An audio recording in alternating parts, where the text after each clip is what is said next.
Book's going to be out. I cannot wait. But today we're going to talk to Mary a little bit about why her passion in writing is because she loves to work with women one on one. How are you, Mary? I'm doing great today. I really am. It's been a beautiful day.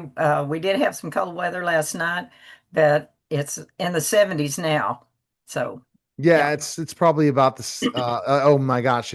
So you're saying 70s. I'm at 38. See, look at this. The temperature Well, dropped. we We we were were in the down. 70s when I was sick. It was in the 70s. Go figure. I missed out. But it's Well, very early, so we'll yeah, deal with it. But it's Ohio kind day of in the ba 70s. Yeah, it's yeah, kind of bouncing around out here in yeah. That's Texas. gonna This be is me. this is typical March weather. Uh-huh. Yeah, I miss Texas for that reason alone because you at least have the good mild weather. All right, so let's go to just why. Tell me that why, Mary. Why? You work with like to work, especially being now Well, retired with. the things Mhm. that I went through in my life, Neil, uh, gave me a passion for helping women that have gone through the same things. And it started when basically when I first got married, my first husband, my boy's dad, was only 19 years old. And he was only 19, and we didn't know diddly squat about how to be married. And it was a fairly abusive marriage because he was an alcoholic. And so learning learning from the mistakes I made in that first marriage, uh, not only as a wife, but as a woman and as a mother, uh, made me want to reach out to other women to help them through the stages of life they've gone through. And especially women who have suffered under abuse. And abuse comes in several different ways. It comes through physical, it comes through verbal, it comes through emotional, it comes through mental, all of those. It doesn't have to be just physical. And so when I started reaching out to women, I wanted to talk to them about some of the things they've experienced. And also, during the time that I was going through that, I didn't have anybody to listen to me. I had no one to talk to. I was a Christian, but I thought, as most women do, that you don't let that stuff out. You don't talk about it. It's behind closed doors. And 90% of women think it's their fault. Everything is their fault.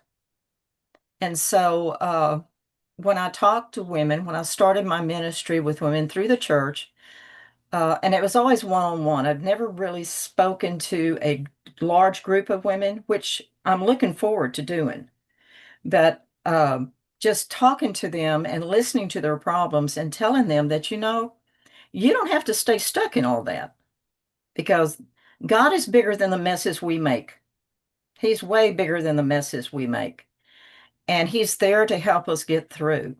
But we do need to let go of that and to turn our lives around and to trust God and grow our faith with being with godly women.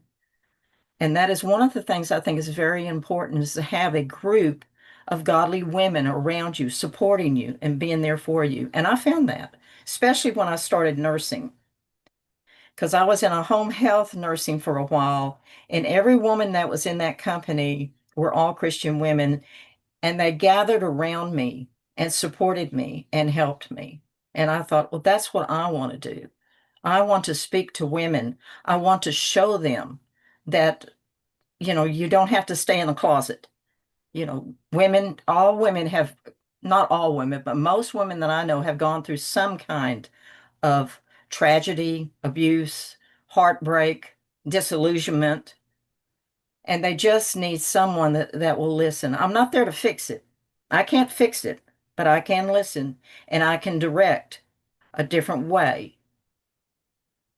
And that's the key is direct in a different way and be able to be that voice that sometimes women just don't have. So Right. talk about what you do. Do you do it mostly help in the church or when you work with women? It's usually been through the church. A woman will come to the pastor and say that she's got some problems, and he will usually call me up, or he may send her to someone else. I am not a licensed counselor. I'm just a mentor.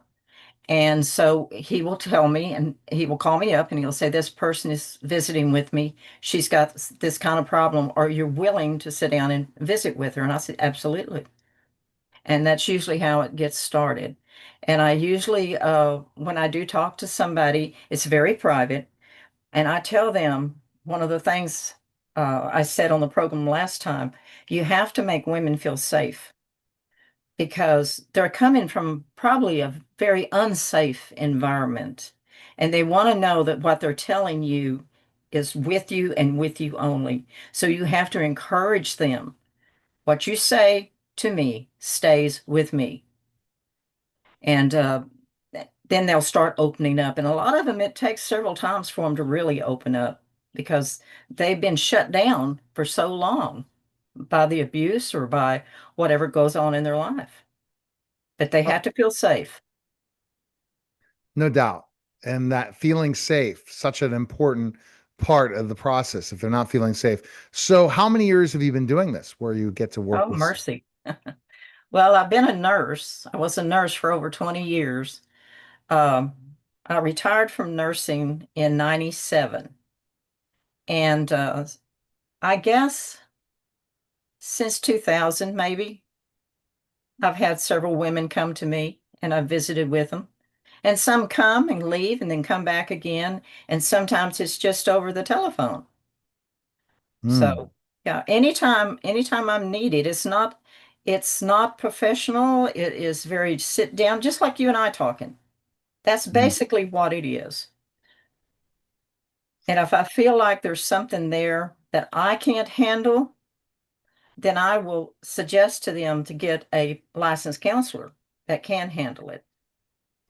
You're more the mentor that could be their ear first to see where they're at and what Exactly. situation and Yeah. if they need to get out and all those different things. Right, right. I'm not a person, I don't like divorce. I don't believe in divorce, but I do know that God does not intend for any woman to stay in an abusive situation, especially if children are involved. And if the other partner can't get help for whatever it is, then I don't think a woman should be a punching bag for anybody. And so I don't suggest divorce. I will tell them a separation, getting away from the situation for a while might work. But sometimes that doesn't even work, Neil. Sometimes it's just gone beyond that. God can fix anything, but sometimes it takes a separation for God to work on one person and work on the other person at the same time.